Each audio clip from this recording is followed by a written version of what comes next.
Hello everybody, I am ThatOneComicGuy, and today we are looking at Paranatural. This comic centers around a young boy named Max, who has just moved to the city of Mayview. While there, he discovers a club where a small group of kids and their teacher fight against evil spirits using powers acquired from other spirits they have bonded to in one way or another. As his understanding of the city deepens, and as he slowly comes to grips with the idea that the supernatural is real, Max faces obstacles that will test him both physically and mentally. This comic is one of the many things I love in webcomics, and that is it starts out roughly sketched as if it was drafted straight from a sketchbook for the first few pages of the first chapter. After that, we get into full color and some lovely scenery shots, which is one of this comic's strong points. When it gives you a scene, it's one hell of a scene. Even the more mundane moments of being in a school hallway take moments that feel like you should be seen through a camera lens. While we're on the subject of design, I absolutely adore all the different shapes and types of spirits. They can range anywhere from simple, ghostly, jellyfish-like creatures to near humanoid entities with storm clouds for bodies or keyholes for faces.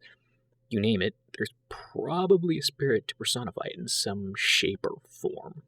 The story itself is very well paced, dropping hints to plot elements just often enough that you never feel like you're left in a lurch of what the heck is going on or who the hell is this guy? Sure, you'll most likely feel that way when a character is introduced, but it isn't much longer until you're given a hint of development to have a grasp on them, and then that's quickly yanked away from you when backstory is delivered. I can't tell you the number of times I thought I had a character figured out, only to get a later page and sit back as a brick of lore was chucked into my face and completely derailed the train of thought I had expected. Speaking of characters, while the main cast is done exceptionally well, I have to say that what really grabbed my attention when I first found this comic were the reactions and expressions of the many supporting side characters.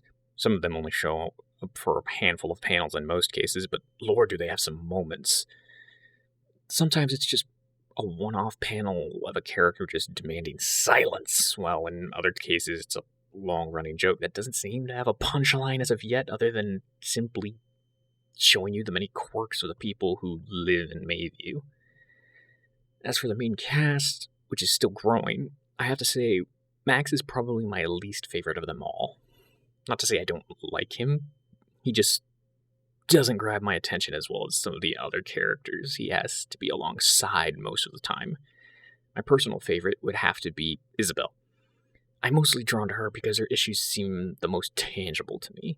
She has an overbearing grandfather who expects her basically to be the perfect spectral possible, and constantly berates her for relying on a tool he himself gave her. It's very human interaction that just tugs at my heartstrings.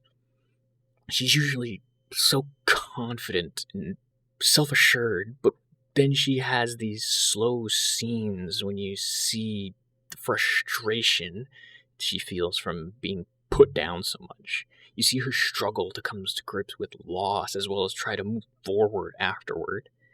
She goes so far out of her way to appear strong, she even hides the fact that she has been terribly wounded in a battle. Not that she's the first to do so in the comic, but in my opinion, it feels so much heavier when a child does it as opposed to an adult. Long story short, Isabel, best girl. Something this comic does well is build an intrigue or fascination. You start out thinking the story will go in one direction, but it takes turns to keep you guessing. It's something you want in a supernatural story like this, so you don't get bored before the climax and lose all interest. You never feel like you know all the answers immediately, or that you've guessed the outcome. It's a wonderfully written story that deserves so much love and attention. A downside, though, I feel it's something that can happen in any comic, is that occasionally there will be pages where the dialogue takes up more space than the art itself.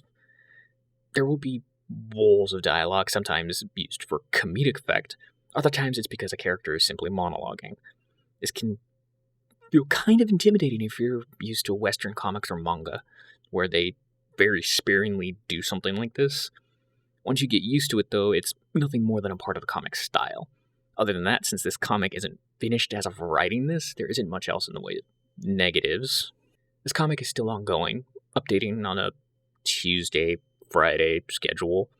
But with recent events, there are times where the creator misses or skips an update to preserve their sanity, or simply due to a mix-up of scheduling. As of writing this episode, there are 7 chapters, and barring any unforeseen circumstances, it looks to be a story that will continue on for a good long while. The art is fantastic, the story is stellar, and it's starting to hit its stride story-wise, in my opinion. All in all, a pretty kick-ass comic about a bunch of kids kicking ass. Give it a read, let me know what you think. And, as always, I hope you enjoy as much as I do. Till next time. As usual, links to the comic as well as the creator's support pages and social media in the description below. Like what I do, consider subscribing and hitting the bell and like button. Maybe throw a comment my way, it really helps the algorithm show I'm worth watching. Want to support me? I also have a Patreon where you can get early access to my videos. Thanks so much for watching.